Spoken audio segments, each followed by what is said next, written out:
무릎이 뻣뻣하고 계단만 오르면 뚝뚝 소리 나시나요? 이 소리를 그냥 두면 걷는 자유를 잃을 수 있습니다. 대한민국 시니어에게 가장 흔한 고통 중 하나가 바로 무릎 통증입니다. 특히 퇴행성 관절염은 60대 이상 여성의 절반 이상이 겪고 있는 질환인데요. 많은 분들이 나이 들면 당연히 아픈 거라 생각하고 방치하곤 합니다. 하지만 조기에 발견하고 관리하면 충분히 일상생활을 유지할 수 있습니다. 경기도 성남에 사는 72세 김 씨는 처음엔 아침마다 장 보러 시장 가는 즐거움이 있었습니다. 신선한 채소를 고르고 단골 상인들과 이야기 나누는 시간이 하루의 활력소였죠. 그런데 어느 날부터 계단을 내려올 때 무릎이 찌릿하고 아프기 시작했습니다. 처음에는 나이 들면 다 이런 거겠지 하며 파스 하나 붙이고 참고 지냈습니다. 하지만 6개월이 지나자 상황이 달라졌습니다. 걸을 때마다 칼로 쑤시는 듯한 통증이 찾아왔고 시장 가는 일이 두려워지기 시작했습니다. 결국 병원을 찾았고 퇴행성 관절염 3기 진단을 받았습니다. 의사는 이미 연골이 상당 부분 닳아 있어 관리가 쉽지 않을 것이라 했고 상태에 따라 인공관절 수술도 고려해야 한다고 말했습니다. 김 씨는 후회했습니다. 처음 아플 때 바로 병원에 갔더라면 이렇게까지 되지는 않았을 텐데 하고 말이죠. 그렇다면 무릎 관절은 왜 이렇게 빨리 망가지는 걸까요? 무릎 관절은 우리 몸에서 가장 큰 관절이자 가장 많은 하중을 받는 부위입니다. 걸을 때는 체중의 약 3배, 계단을 오를 때는 약 5배, 쪼그려 앉을 때는 무려 7배 이상의 압력이 무릎에 가해집니다. 무릎 관절을 자동차에 비유하면 이해하기 쉽습니다. 무릎은 자동차의 쇼크 업소버처럼 충격을 흡수해주는 장치입니다. 그 사이에 연골이 있는데 이게 마치 자동차 타이어의 고무와 같은 역할을 합니다. 새 타이어는 두껍고 탄탄하지만 수년간 사용하면 점점 닳아서 얇아지고 결국 교체해야 하죠. 우리 무릎의 연골도 마찬가지입니다. 젊을 때는 두껍고 탄력이 있지만 나이가 들수록 점점 얇아지고 닳아버립니다. 오래 신은 신발 밑창이 닳듯이 말이죠. 더 큰 문제는 연골에는 혈관이 없다는 것입니다. 피부가 찢어지면 시간이 지나면 아물지만 연골은 한번 손상되면 스스로 재생되기가 매우 어렵습니다. 그래서 예방과 조기 관리가 무엇보다 중요합니다. 연골이 점점 사라지면 뼈끼리 직접 부딪히게 됩니다. 쿠션 없이 딱딱한 뼈끼리 마찰하면서 염증이 생기고 이때부터 본격적인 통증이 시작됩니다. 퇴행성 관절염은 하루아침에 생기는 병이 아닙니다. 수년에 걸쳐 서서히 진행됩니다. 초기에는 활동 후에 약간의 통증과 뻣뻣함이 느껴집니다. 아침에 일어나면 무릎이 굳은 느낌이 들지만 조금 움직이면 나아집니다. 이 단계에서는 엑스레이를 찍어도 큰 이상이 보이지 않을 수 있어서 많은 분들이 대수롭지 않게 넘어갑니다. 중기가 되면 일상생활에서도 불편함을 느끼기 시작합니다. 계단 오르내리기가 힘들어지고 오래 걸으면 무릎이 붓고 열감이 느껴집니다. 무릎을 구부리고 펴는 동작에서 뚝뚝 소리가 나기도 합니다. 말기에는 가만히 있어도 무릎이 아프고 잠을 잘 때도 통증 때문에 깹니다. 무릎이 O자나 X자로 변형되고 걷는 모습이 달라집니다. 이 단계에서는 수술적 치료를 고려해야 하는 경우가 많습니다. 통계를 보면 퇴행성 관절염은 남성보다 여성에게 약 2배 이상 많이 발생합니다. 특히 50대 이후 급격히 증가하는데 여기에는 몇 가지 이유가 있습니다. 첫째, 폐경 이후 여성 호르몬인 에스트로겐이 감소하면서 연골과 뼈를 보호하는 기능이 약해집니다. 둘째, 여성은 남성보다 근육량이 적고 관절 주변 인대가 유연한 편이라 관절이 덜 안정적입니다.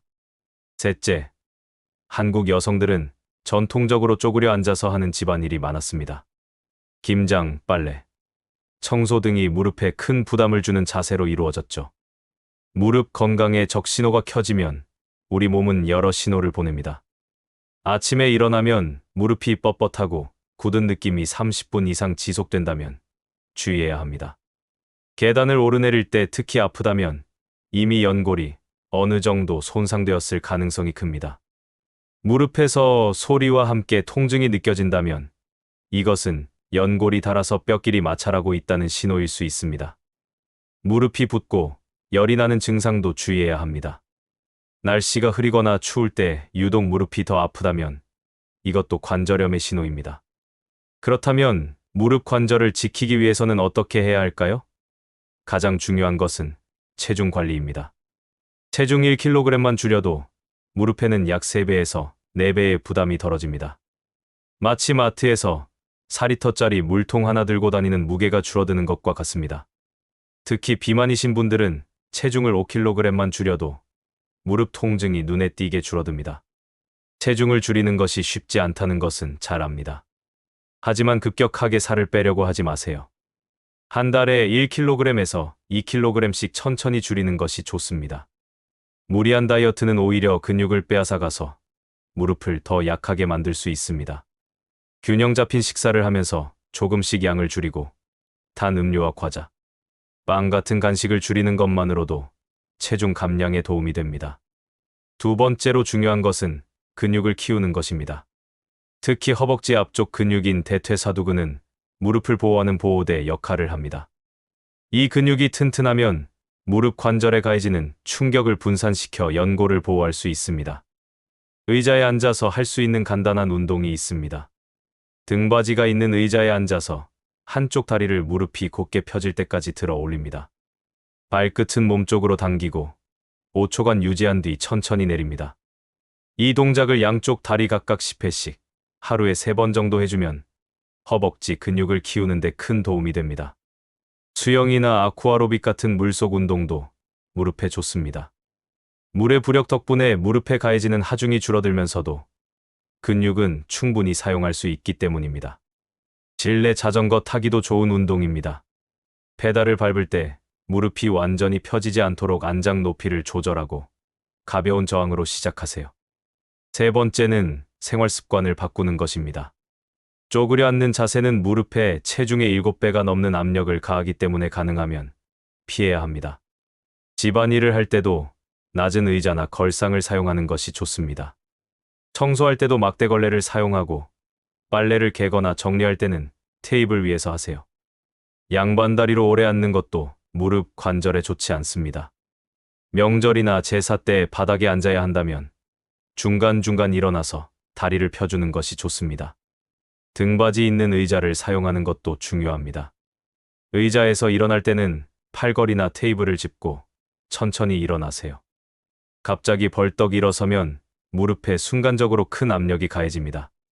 화장실도 가능하면 양변기를 사용하시고 어렵다면 보조 손잡이를 설치하는 것이 좋습니다. 네 번째는 무릎을 따뜻하게 관리하는 것입니다. 추운 날씨에는 무릎 주변 혈관이 수축하고 근육이 경직되면서 무릎이 더 뻣뻣해지고 아픕니다. 겨울철이나 환절기에는 무릎 보호대를 착용하는 것이 도움이 됩니다. 보호대는 보온 효과뿐만 아니라 무릎 관절을 안정적으로 지지해주는 역할도 합니다. 다만 너무 꽉 조이는 보호대는 혈액순환을 방해할 수 있으니 적당한 압박감의 제품을 선택하세요. 집에서는 온찜질을 해주는 것도 좋습니다. 따뜻한 물주머니나 온열팩을 무릎에 15분에서 20분 정도 대주면 혈액순환이 좋아지고 근육이 이완되면서 통증이 줄어듭니다. 하지만 무릎이 붓고 열이 날 때는 온찜질 대신 냉찜질을 해야 합니다. 이때는 얼음주머니를 수건으로 감싸서 무릎에 대주면 염증과 부기를 가라앉히는 데 도움이 됩니다. 다섯 번째는 올바른 걷기 습관입니다. 무릎이 아프다고 아예 움직이지 않으면 근육이 더 약해져서 관절이 더 힘들어집니다. 적절한 운동은 관절에게 순환을 도와 연골에 영양을 공급하고 관절 주변 근육을 강화시킵니다. 하루 20분에서 30분 정도 평지를 걷는 것이 좋습니다. 처음에는 10분부터 시작해서 점차 시간을 늘려가세요. 걸을 때는 발 뒤꿈치부터 땅에 닿고 발끝으로 지면을 차는 자연스러운 보행을 유지하세요. 신발도 중요합니다.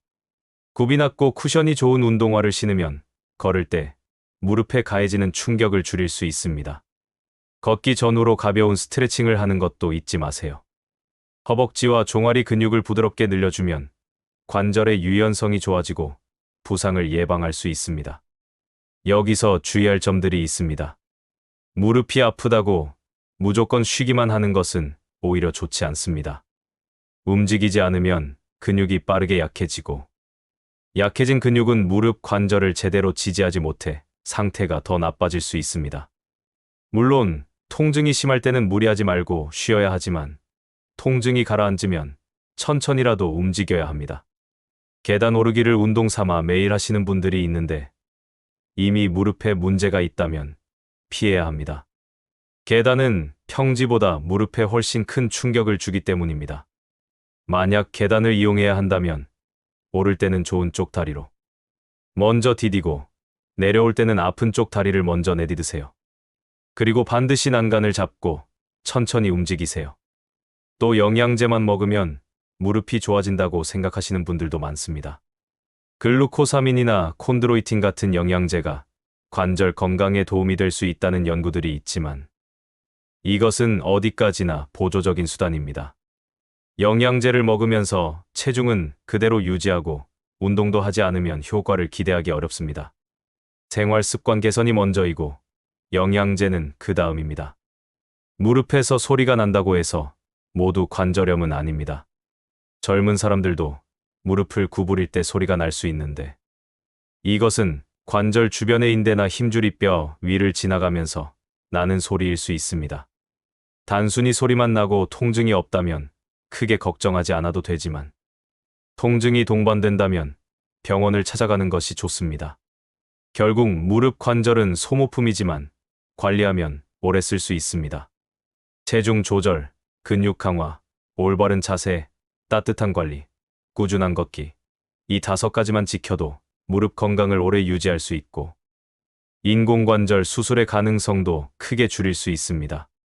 무릎이 아프다고 해서 인생이 끝나는 건 아닙니다. 초기에 발견하고 꾸준히 관리하면 통증 없이 다시 시장에도 가고 손주들과 함께 공원 산책도 할 수 있습니다. 다만 통증이 심하거나 일상생활이 어렵다면 참지 마시고 꼭 정형외과 전문의와 상담하세요. 의사 선생님과 상담하면서 생활 습관도 함께 개선해 나가는 것이 가장 좋은 방법입니다. 나이가 들어도 내 발로 걸을 수 있다는 것, 이것이 가장 큰 행복이 아닐까요? 무릎은 한번 망가지면 되돌리기 어렵습니다. 하지만 지금부터 작은 생활 습관 하나하나를 바꿔나가면 여러분의 무릎을 충분히 지킬 수 있습니다. 오늘부터 시작하세요. 더 건강한 대한민국이 되는 그날까지 함께 걷는 백세길이었습니다. 구독과 좋아요 꼭 잊지 말아주세요. 반대로 피해야 할 음식도 있습니다. 설탕이 많이 든 음식과 음료는 체내 염증을 증가시킬 수 있습니다. 탄산음료, 과자, 케이크 같은 것들을 줄이세요. 술도 염증을 악화시키고 뼈의 밀도를 낮출 수 있습니다. 특히 맥주는 퓨린 성분이 많아 통풍을 유발할 수 있고, 이것은 무릎 통증을 더 심하게 만듭니다. 가공육도 염증을 촉진하는 물질이 들어있을 수 있으니 주의하세요. 소금도 조심해야 합니다. 나트륨을 과다 섭취하면 몸이 붓고, 이것은 관절에도 부담을 줍니다. 우리나라 음식은 대체로 짜기 때문에 국이나 찌개는 건더기 위주로 드시고 국물은 적게 드시는 것이 좋습니다.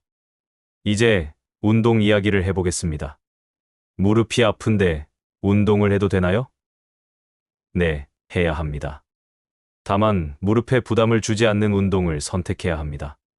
수영은 무릎 관절염 환자에게 최고의 운동입니다.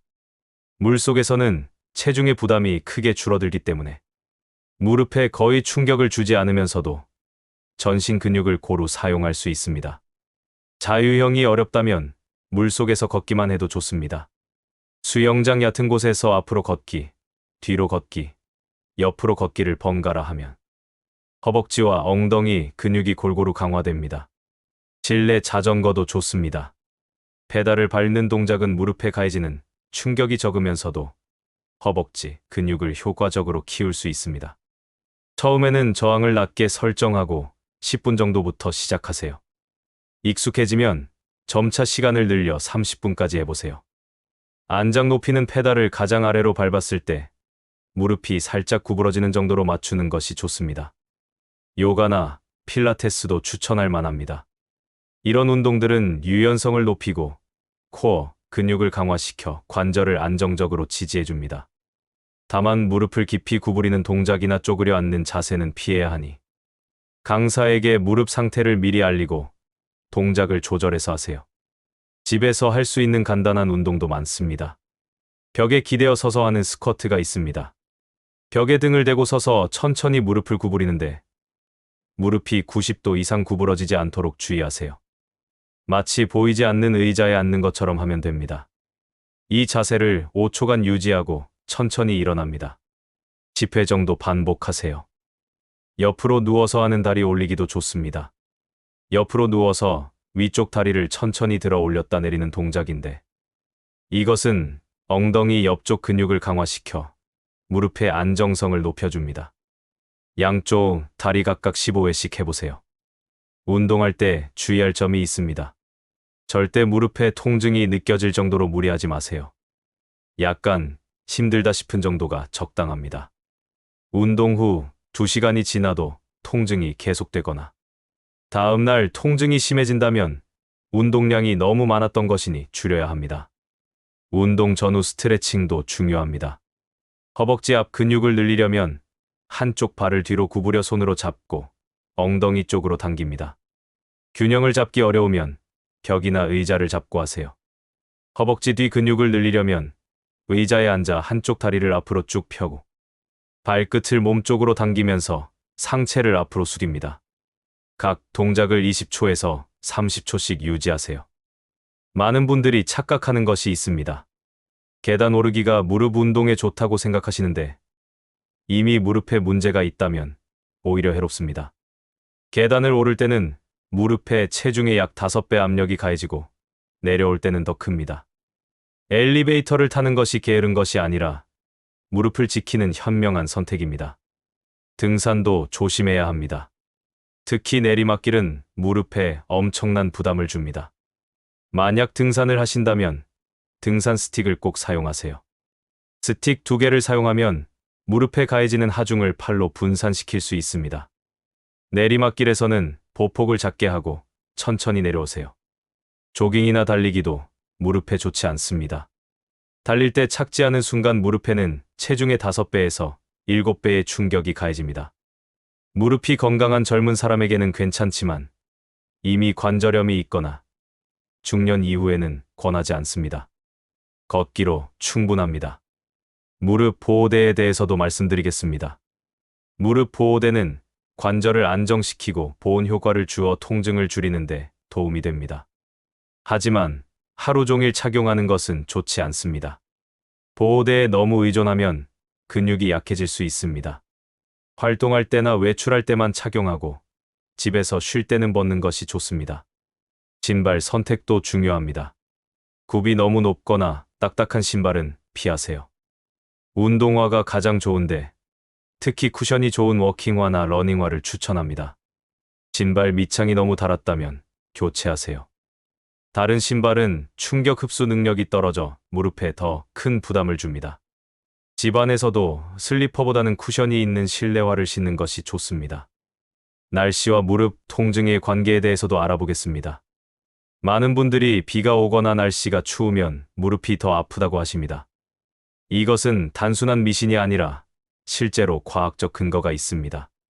기압이 낮아지면 관절 내부의 압력이 상대적으로 높아져 관절낭이 팽창하고 이것이 신경을 자극해 통증을 유발합니다.